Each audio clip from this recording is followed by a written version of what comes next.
த்ரிஷா மேமோட மாம் வந்து வாய்ஸ் கொடுத்துருக்காங்க. இந்த மாதிரி 2 பேரும் ஃப்ரெண்ட்ஸாக தான் பழகிட்டு இருந்தாங்க.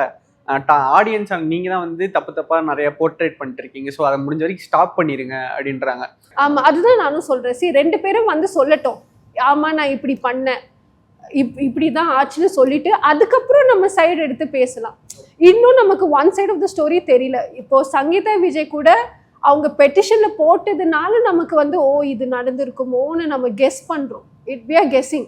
விஜய் வந்து அவர் சைடுல இன்னும் சொல்லல என்ன நடந்தது. அதான் எனக்கு என்ன ஒரு டவுட்னா மேம், இப்போ சங்கீதா மேம் வந்து பெட்டிஷன் போட்டாங்க. ஓகே, விஜய் சார்வே வந்து ஒரு மீட்டிங்ல சொல்றாரு அதெல்லாம் அவ்வளவு பெரிய ப்ராப்ளம் இல்லை, அவ்வளோ பெருசாக ஒர்த் இல்லை, அதை நீங்கள் விட்டுருங்க ஃபீலாக.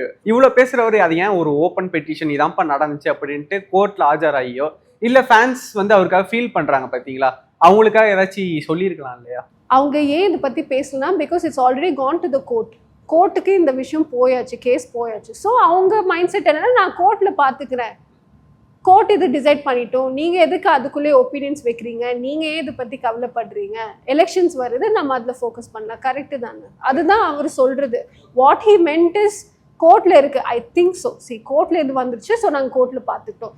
இந்த வர்த்தே இல்லைன்னு சொல்கிறது வந்து அது எது மீன் பண்ணாருன்னு எனக்கு நிஜமாவே தெரியல. Maybe he meant his family, maybe அவர் பர்சனல் விஷயமா இருந்திருக்கலாம், மேபி வாட் எவர். அது வந்து ஆஸ் அ பொலிட்டிக்கல் லீடராக அவர் அது தவிர்த்து வேற ஏதாவது ஒரு நீட்டாக சொல்லியிருக்கலாம். ஏன் அது சொன்னார்னு அகைன் அவருக்கு மட்டும்தான் தெரியும். நம்ம எதுக்கு டிசைட் பண்ணிட்டு இல்லை நீ அதுதான் மீன் பண்ணுன்னு எதுக்கு சொல்ல வேண்டாம்.